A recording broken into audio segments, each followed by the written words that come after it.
شروع اللہ کا نام لے کر جو بڑا مہربان نہایت رحم والا ہے۔ حامیم، اس کتاب کا اتارا جانا اللہ کی طرف سے ہے جو غالب ہے، دانا ہے۔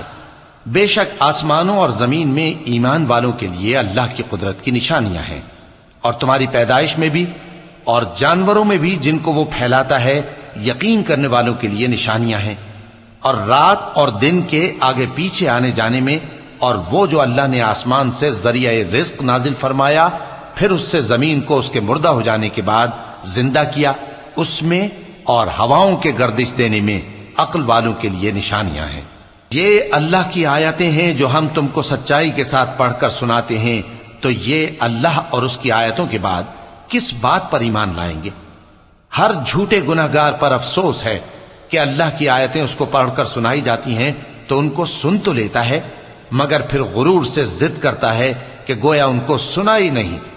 سو ایسے شخص کو دکھ دینے والے عذاب کی خوشخبری سنا دو، اور جب ہماری کچھ آیتیں اسے معلوم ہوتی ہیں تو ان کی ہنسی اڑاتا ہے۔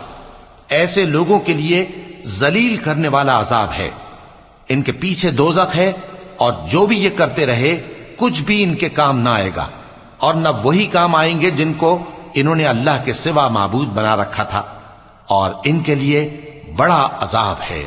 یہ ہدایت کی کتاب ہے، اور جو لوگ اپنے پروردگار کی آیتوں سے انکار کرتے ہیں ان کو سخت قسم کا درد دینے والا عذاب ہوگا۔ اللہ ہی تو ہے جس نے سمندر کو تمہارے قابو میں کر دیا تاکہ اس کے حکم سے اس میں کشتیاں چلیں، اور تاکہ تم اس کے فضل سے معاش تلاش کرو، اور تاکہ شکر کرو۔ اور جو کچھ آسمانوں میں ہے اور جو کچھ زمین میں ہے سب کو اسی نے اپنے حکم سے تمہارے کام میں لگا دیا۔ جو لوگ غور کرتے ہیں ان کے لیے اس میں قدرت کی نشانیاں ہیں۔ مومنوں سے کہہ دو کہ جو لوگ اللہ کے ان دنوں کی جو اعمال کے بدلے کے لیے مقرر ہیں توقع نہیں رکھتے، ان سے درگزر کریں تاکہ اللہ ان لوگوں کو ان کے اعمال کا بدلہ دے۔ جو کوئی عمل نیک کرے گا تو اپنے لیے، اور جو برے کام کرے گا تو ان کا ضرر بھی اسی کو ہوگا، پھر تم اپنے پروردگار کی طرف لوٹ کر جاؤ گے۔ اور ہم نے بنی اسرائیل کو کتاب ہدایت اور حکومت اور نبوت بخشی اور پاکیزہ چیزیں عطا فرمائیں، اور اہل عالم پر ان کو فضیلت دی، اور ان کو دین کے بارے میں دلیلیں عطا کی، تو انہوں نے جو اختلاف کیا تو علم آ چکنے کے بعد آپس کی ضد سے کیا۔ بے شک تمہارا پروردگار قیامت کے دن ان میں ان باتوں کا جن میں وہ اختلاف کرتے تھے فیصلہ کر دے گا۔ پھر ہم نے تم کو دین کے کھلے رستے پر قائم کر دیا، تو اسی رستے پر چلے چلو، اور نادانوں کی خواہشوں کے پیچھے نہ چلنا۔ یہ اللہ کے سامنے تمہارے کسی کام نہیں آئیں گے، اور ظالم لوگ آپس میں ایک دوسرے کے دوست ہوتے ہیں، اور اللہ پرہیزگاروں کا دوست ہے۔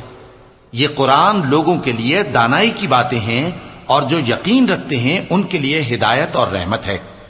جو لوگ برے کام کرتے ہیں کیا وہ یہ خیال کرتے ہیں کہ ہم ان کو ان لوگوں جیسا کر دیں گے جو ایمان لائے اور عمل نیک کرتے رہے، اور ان کی زندگی اور موت یکساں ہوگی؟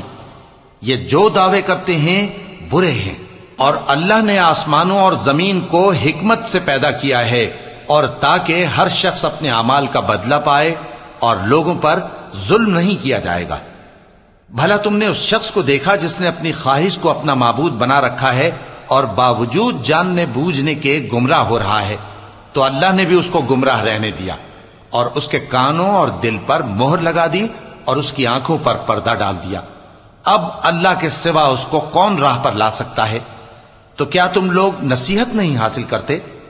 اور کہتے ہیں کہ ہماری زندگی تو صرف دنیا ہی کی ہے، کہ یہیں مرتے اور جیتے ہیں، اور ہمیں زمانہ ہی ہلاک کر دیتا ہے، اور ان کو اس کا کچھ علم نہیں، محض قیاس آرائیاں کرتے ہیں۔ اور جب ان کے سامنے ہماری کھلی کھلی آیتیں پڑھی جاتی ہیں تو ان کی یہی حجت ہوتی ہے کہ اگر سچے ہو تو ہمارے باپ دادا کو زندہ کر لاؤ۔ کہہ دو کہ اللہ ہی تم کو جان بخشتا ہے، پھر وہی تم کو موت دیتا ہے، پھر تم کو قیامت کے روز جس کے آنے میں کچھ شک نہیں تم کو جمع کرے گا، لیکن بہت سے لوگ نہیں جانتے۔ اور آسمانوں اور زمین کی حکومت اللہ ہی کی ہے، اور جس روز قیامت برپا ہوگی اس روز اہل باطل خسارے میں پڑ جائیں گے، اور تم ہر ایک فرقے کو دیکھو گے کہ گھٹنوں کے بل بیٹھا ہوگا، اور ہر ایک جماعت اپنی کتاب اعمال کی طرف بلائی جائے گی۔ جو کچھ تم کرتے رہے ہو آج تم کو اس کا بدلہ دیا جائے گا، یہ ہماری کتاب تمہارے بارے میں سچ سچ بیان کر دے گی، جو کچھ تم کیا کرتے تھے ہم لکھواتے جاتے تھے۔ اب جو لوگ ایمان لائے اور نیک کام کرتے رہے ان کا پروردگار انہیں اپنی رحمت کے باغ میں داخل کرے گا، یہی کھلی کامیابی ہے۔ اور جنہوں نے کفر کیا ان سے کہا جائے گا کہ بھلا ہماری آیتیں تم کو پڑھ کر سنائی نہیں جاتی تھیں؟ مگر تم نے تکبر کیا اور تم نافرمان لوگ تھے۔ اور جب کہا جاتا تھا کہ اللہ کا وعدہ سچا ہے اور قیامت میں کچھ شک نہیں، تو تم کہتے تھے ہم نہیں جانتے کہ قیامت کیا ہے، ہم اس کو محض خیالی سمجھتے ہیں اور ہمیں یقین نہیں آتا۔ اور ان کے اعمال کی برائیاں ان پر ظاہر ہو جائیں گی، اور جس عذاب کی وہ ہنسی اڑاتے تھے وہ ان کو آ گھیرے گا۔ اور کہا جائے گا کہ جس طرح تم نے اس دن کے آنے کو بھلا رکھا تھا اسی طرح آج ہم تمہیں بھلا دیں گے، اور تمہارا ٹھکانہ دوزخ ہے اور کوئی تمہارا مددگار نہیں۔ یہ اس لیے کہ تم نے اللہ کی آیتوں کو مذاق بنا رکھا تھا اور دنیا کی زندگی نے تم کو دھوکے میں ڈال رکھا تھا، سو آج یہ لوگ نہ دوزخ سے نکالے جائیں گے اور نہ ان کی توبہ قبول کی جائے گی۔ پس اللہ ہی کے لیے ہر طرح کی تعریف ہے جو آسمانوں کا مالک ہے اور زمین کا بھی مالک اور تمام جہانوں کا پروردگار ہے، اور آسمانوں اور زمین میں اسی کے لیے بڑائی ہے، اور وہ غالب ہے، دانا ہے۔